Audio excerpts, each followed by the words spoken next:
That's a great question, and I have to admit I have been changing my my answer a little bit each time someone asks me the question as to why I wrote the book. I think initially it was because I was encouraged by a number of people who know me well, who kind of said, you know, you're kind of always happy, Ron. You're always up, you're upbeat. You know, how come you're never down? And don't you ever get down? And I guess I say, well, you know, tell me how it helps. I've never really found how a negative thought in any situation make things better. In fact, one of my pet little sayings, if negative thinking made things better, we all go out and take a course in it. So negative thinking usually doesn't help. So I wanted to kind of, you know, pass along some of the things that I was using every day that made me happy. So what were those? And I started realizing there's quite a few things that make me happy. And so the book evolved. At first, it started off with just some notes on some scraps of paper, and eventually I organized those notes, and I eventually created. It's kind of like a go-to life guide is kind of what it is. Well, you know, the ideas in the book really are nothing new. In fact, you know, I did a lot of reading over the years as I struggled as a young adult and even as a kid, but mostly as a young adult as I struggled for answers to success and happiness. You know, I read J. Douglas Edwards, and I read Earl Nightingale, and I read, you know, all of the Clement Stone and Napoleon Hill and all those guys looking for success, looking for happiness, and then later on into Anthony Robbins and others. And I realized that whether it started from Earl Nightingale all to today's more modern speakers, is the ideas really are nothing new. So the ideas in my book are nothing new. What makes them a little bit different is my spin on them. And my spin on them is more about that if someone who started off in life like I did, then, and I can make it, and not just make it successfully in terms of business and in marriage and in relationships and all those other things, but also in happiness. If I can do that, then anybody can do that. And so my message really in the book is kind of one that has been around for many years. And that is, you know, yeah, life sucks, but you got to get over it. And the way you got to do that is you got to change what got you into the trouble in the first place. So I kind of always said that, you know, if your thinking is stinking, you know, you're not going to really go too far. And if you're not happy with you where you are, then you need to change your thinking. That's basically a lot of what the book is all about. Well, I did have a rough start. I mean, I'm not saying that I had the roughest start in life. I mean, I'm sure there's a lot of people who would argue that my start wasn't as bad as many's. But it wasn't easy either. I mean, I was born in poverty. My father and mother did not get along, I guess, at an early age, so he left my mother when I was too young even to remember him. I think I was still in diapers. And my mom, who was a lady who experienced a lot of trouble in her early life. She was also put in orphanages and foster homes as a younger person. So she had a pretty tough young life, which is why she probably got mixed up with my father, and at an early life started having children, and she was ill-prepared to be a parent. So there was the fact that she didn't really know how to be a parent, her youth, her age, the fact that she had 4 children, no father, and no social safety net that we kind of see a little bit today. There was welfare, but I don't think it was very mature. So the bottom line is that the life that we lived as kids was one of really tough times. We didn't eat very well. we were lucky that we had clothes on our back, a roof over our head, and I know my mom struggled for many years in trying to just make ends meet. I'm not sure why she kept. She could have easily dropped us off at an orphanage, but she didn't. But life as a kid was tough, very tough. There was abuse, mental, physical abuse. There was, of course, you know, the poverty, negativity, the despair. We didn't exactly live in great places. The a lot of bullying in inner city schools, a lot of bullying with two older brothers. So my life was kind of screwed up. So much so that by the time I hit about 14, I really decided I couldn't take it anymore. And I was a little concerned about some of the thoughts I had in my head. Some of those thoughts were suicidal. Some of those thoughts were about harming others because I was in such despair that I needed to get out. So if I can start from that part of my life, which was really, really kind of a struggle, and then slowly become what I am today, then anybody can do it. But you gotta change. That's the thing.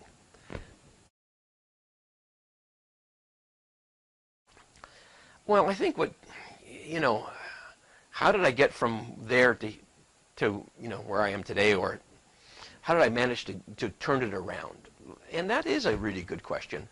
And there's no really one particular answer, although if I was really to search for something, it would have to be that I was just in such a down place. I mean, I was really down. I was into drugs. I was into crime. I was into all those things that nobody should be in. And I kind of realized, and I'm only about 16 or 17 years old. I've been living in the streets for a year or two. Things were not going well. And I could see my options were limited. It was either going to be, jail. It was going to be, I was going to die, or I was going to die in jail. It wasn't good. And I think in my lowest point, and it's pretty low, I kind of said, I can't do this anymore. I got to make a change. And I had no idea what the hell I was talking about. I just said, I got to change. I got to change. And I said, I got to start with the one thing that I can do. The one thing I know I can do, I can change my thinking. And my thinking can control my actions. And my actions can control my future. And so it started off really just not knowing exactly what I was going to do, but realizing I had to change within. And today, of course, I can verbalize that. I mean, I can intellectualize that. At the time, it was more of an emotional thing. It wasn't really so much intellectual as it was an emotional. I just got to do something. It was desperate. There's no question. Well, what happens is, it's amazing, really. It's really, as soon as I kind of made that commitment that I was going to make this mental change, I was going to be something other than what I have been so far, things started happening. And it started off weird, because all of a sudden people started showing up in my life that were the absolute perfect people that needed to be there for me to help me on my journey to where I really wanted to go and to leave behind what I was. And so that was kind of interesting because, for example, I was always bullied as a kid. I was always beat up. If it wasn't my older brothers, it was my mother. If it wasn't my mother, it was her boyfriends. If it wasn't them, it was at school. I mean, I was always being beat up. I was small. I was undernourished. I was in even the wrong grade. My mother managed to get me into school earlier than I should have been, so I was always 1 year behind most of the kids that I went to school with. So that means they were bigger, I was smaller, and I just got beat up a lot. So here I'm thinking, I got to change. I got to be something more. But it's really hard to be confident and happy and change when you're scared of your own shadow, which was basically my situation. I was petrified of my life, my surroundings, especially when I lived in the kind of poverty, and living a life on the streets wasn't exactly a whole lot of fun. So through a policeman, believe it or not, who was constantly kind of keeping me out of trouble, even though I constantly kept on getting into trouble. But this policeman must have saw something in me. And one day he said, look, we've brought a gentleman in from Korea who is a martial art expert, and he's going to put on a demonstration for the police force. Would you like to come? I go, yeah, I'd love to come. Because it was like, the Bruce Lee stuff that was going around. So, and this gentleman's name was Mr. Chunky Tai. He was considered to be really one of the founders of Taekwondo. He wasn't actually the founder. General Choi was the founder. But if General Choi was the founder, then Mr. Chung was the uncle. And he was very, very closely involved in the early stages of developing and creating Taekwondo. So Mr. Chung came into Canada, into Toronto, where I was staying, and was doing some work with the police. But they had no place to keep him. And I was single, so this friend of mine, this police cop guy, said, hey, why don't you guys move in together. We're going to support Mr. Chung, and he can't cook. He was always kind of catered to in his homeland of Korea. Now, he didn't speak a word of English, and of course I didn't speak any Korean.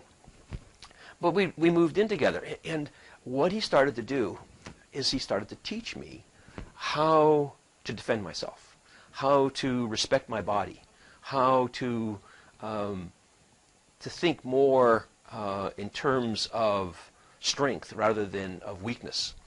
And what's odd is he was a born-again Christian. So he wasn't a person who was teaching all of these amazing skills to defend and, quite frankly, to be on the offensive too. I mean, he was considered to be one of the best martial art instructors in the world. And so, but he had this born-again Christian attitude. And although I wasn't really into God and church and all that kind of stuff, at the same time, he had a gentleness about him. And even though we're kicking and punching and breaking and doing all these different things. Now, Mr. Chung stayed a part of my life for many years, and I became extremely good. I got my black belts in a number of different martial arts. And that's a good example when you're bullied and you're fearful of your physical environment. One way to remove that fear and to be confident was to obviously learn how to take care of myself physically, and I did. So those are the kinds of things that started just popping into my life that just made my journey forward productive and positive. Well, there's a whole bunch of examples. Just little things. I was involved with. I needed to work, and I didn't finish my education, but I realized that I could. I was a good communicator. At least I could. That's my way of saying I had the gift of gab, and I was quite social. So that was a positive side. So I was looking for a sales job, and but my earlier part of my life in the workforce wasn't very positive because as a young employee I was often taken advantage of. I was exploited. So I would often work for a place for 2-3 months, and then I would leave because they wouldn't pay me well, or they didn't pay me what I expected, or they make promises they wouldn't keep, and so I left. So I was really starting to think more that I'd rather just see if I could do things on my own. And so I put an ad in the paper saying salesman available, and a gentleman named Cliff Johnson called me. And at the time, I'm pretty young. I'm in my teens. I'm naive. And Cliff was a school teacher who was retired, who got involved in a pyramid scheme. And he calls me up and says, hey, we've got this great sales opportunity. You should come down to one of our opportunity meetings. I'll pick you up. Now, most people would say, well, he was just going to try to rip me off. But that's not what happened. Cliff actually turned out to be someone exactly who I needed at the time. Being exposed to that positive thinking that's part of the multi-level marketing pyramid schemes of the time was exactly what I needed. I got a chance to hear Earl Nightingale and the wonderful speech that he did on The Strangest Secret. But more importantly, that introduced me to other people, like Dr. John Harvey. Now, Dr. John Harvey was a psychologist who was a friend of one of the owners of this multi-level marketing company. And he was putting on some coaching sessions. They weren't called coaching back in those days. That's not what the word for them. But anyways, Mr. Harvey, or Dr. Harvey, took a liking to me, and I started to take some of his coaching programs, and he started to share with me who I was. And that really helped me get a better understanding of all of the nonsense that was going in my head and all these programs that were in my head. And he started to make me realize that these were not my programs. And this is something that I didn't necessarily put in my own head. I could get rid of them by reprogramming myself. So there's a great example of just by deciding that I wanted to change, not having any idea of how I was going to do it, but knowing that it had to do with my thinking. And so every time I saw something that came along that looked like it could be something that could help me in that regard, I grabbed onto it. Now, a lot of it didn't work out. This wasn't necessarily just an easy, road. I got into many detours and latched on to many things that did not turn out so well. But I was getting better at it. And over time, as I became stronger and started to reprogram the way I wanted to be reprogrammed and started to see how it all worked, then my life started to really taking on some positive changes, and that was pretty exciting. Well, a lot of people do know this stuff. I mean, I do know that there are plenty of people out there who would look at my book and say, well, I know all that. They would open up any chapter in the book and say, well, I know that. And I'm sure that they do. But again, one of the people that I ran into earlier in my life was a gentleman named Bob Wells. And he was doing, again, coaching. Again, it wasn't called coaching, but he was doing some coaching with a organization that was called Success Motivational Institute. And Paul J. Meyer down in Waco, Texas. And Mr. Wells brought me under his wing and helped me out for a short while. That relationship didn't last as long as I perhaps would have liked it to, but it still lasted for quite a while. And it was still pretty cool. But he taught me one thing, and that was really cool. And that is there's a difference between knowing something and owning something. Now let me tell you what the difference is. Again, I'll tell people a strategy or a philosophy, I'll share it with them, and they go, well, I know that. But are they using it day to day in their life? Because if they're using it day to day in their life, then they own it. It's part of their fiber. It's all a part of who they are. And so it transcends to everything they do, whether they're a father or a son, a worker, a dad. It doesn't matter what it is. It's because it comes from within. It spills out to everything that they do. So the difference between knowing something and owning something is knowing it is, yeah, I know it, but you're not using it in your everyday efforts as an individual. It's not part of your inner self. Where owning it is. And I think that's the key to being truly successful and truly happy is by changing the who you are. And the only way you can do that is by owning those things that have a positive impact so that you're not thinking about choosing something, choosing this strategy or choosing that strategy. You're doing it because it's just who you are. And if the who you are is strong, if you're positive about who you are, you're strong within yourself, you believe in yourself, you're comfortable in your own skin, then everything you do, whether you're at work, whether you're at home, I don't care what role you're playing, you're going to bring that kind of energy and that kind of effort and that kind of everything who you are is going to be brought into that particular role, and you're going to be happy at it, and you're going to succeed at it. On the other side of the coin is if you're not happy with yourself, if you are uncomfortable, if you have negative thoughts, if you are insecure, if you are at conflict with yourself, then all of those things are going to spill over into all of the things that you do. And I think that's why a lot of people are not successful. Let me give you a small example. A program could be put in your head as a young child. Speak when you're spoken to. Or children should be seen and not heard. Now at the time those might be pretty good little lessons for mom and dad to give somebody. You're out of line, you're being troublesome. So children should be seen and not heard. You should be spoke when you're spoken to. Now, that's pretty cool, but that gets programmed. Now it's a program in your head.